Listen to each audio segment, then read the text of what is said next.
আসসালামু আলাইকুম। Launch travel বিডিতে আপনাকে স্বাগত। সরাসরি সদরঘাট থেকে দেখতে পাচ্ছেন প্রচুর পরিমাণে বৃষ্টি হচ্ছে। সম্ভবত রাত থেকে বৃষ্টি হচ্ছে, যেহেতু ঘূর্ণিঝড় সেই কারণে বৃষ্টি হচ্ছে। আজকেও লঞ্চ চলাচল বন্ধ। এখানে আছে প্রিন্স কামাল 1, গতকাল থেকে প্লেজে ছিল, এখনও প্লেজে আছে। আর এর পাশে আছে বরিশালের লঞ্চগুলো। দেখতে পাচ্ছেন সদরঘাট পুরো ফাঁকা, কোনো লোকই নেই।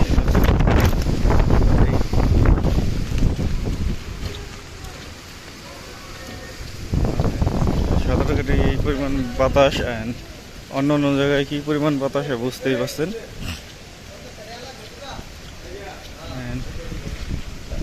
শোনা যাচ্ছে যে 2 জন লোক নাকি মারা গেছে এই পর্যন্ত ঘূর্ণিঝড়ে।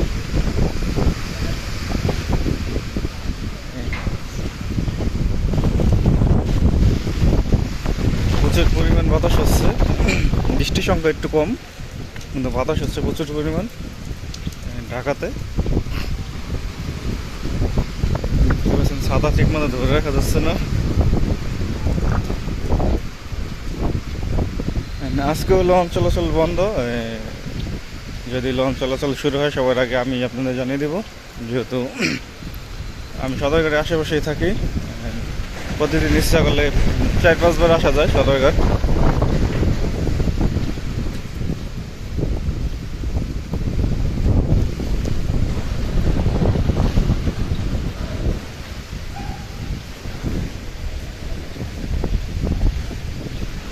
এই বাতাসে অনেক ঢেউ সৃষ্টি হয়, বুড়িগঙ্গাতে অনেক ঢেউ হচ্ছে বাতাসের কারণে।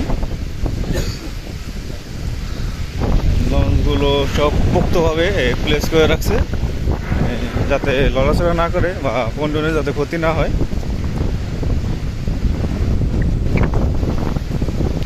গতকাল সুন্দরবনের ট্রিপ ছিল, সুন্দরবন যেভাবে আসছিল এভাবেই।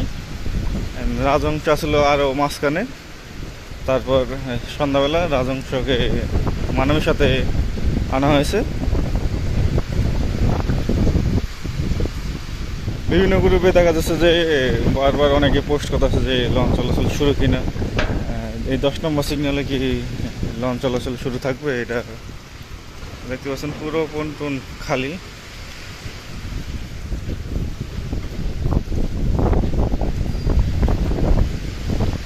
দেখি সামনে আগে দেখি কি অবস্থা।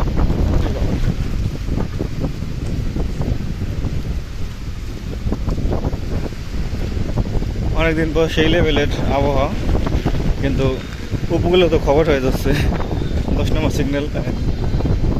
জোয়ারে অনেক বাইরে তলায় গেছে, বসে খবর পাইছি।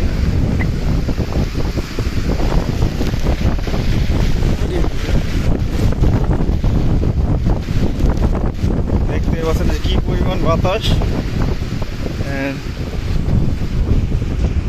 এখানেই ছোট একটা নদী, এখান থেকে কি পরিমাণ ঢেউ সৃষ্টি হচ্ছে, কিন্তু বড় নদীতে কি পরিমাণ ঢেউ হবে এটাই বুঝতে পারছেন যে কী কারণে লঞ্চ চলাচল বন্ধ ঘোষণা করে বিআইডব্লিউটিএ। মোবাইল থেকে ভিজে গেছে, মোবাইলটা মুছতে হবে এখন। যেই পরিমাণ বাতাস মাঝে মাঝে আসে, ছাতা ধরে রাখতে পারি না, মোবাইলটা ধরে রাখবো কীভাবে। গতকাল থেকেই গাজী সালাউদ্দিন ও কর্ণফুলী 10 এখানে প্লেস ছিল, বর্তমানে এখানেও প্লেস আছে। পেজে অনেক সুন্দর সুন্দর ছবি আপলোড দিচ্ছি, চাইলে দেখতে পারেন। গতকাল রাতের ওয়েদার কি ভালো ছিল।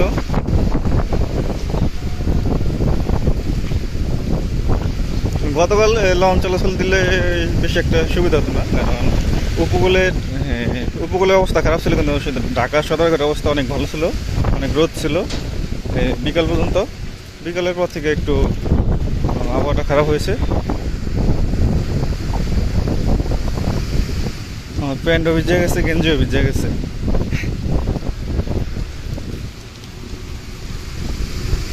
নৌকা চলাচল সম্পূর্ণ বন্ধ, শুধু ওই যে ট্রলার চলে, ইঞ্জিনের ট্রলার দিয়ে অনেকে পারাপার হয়।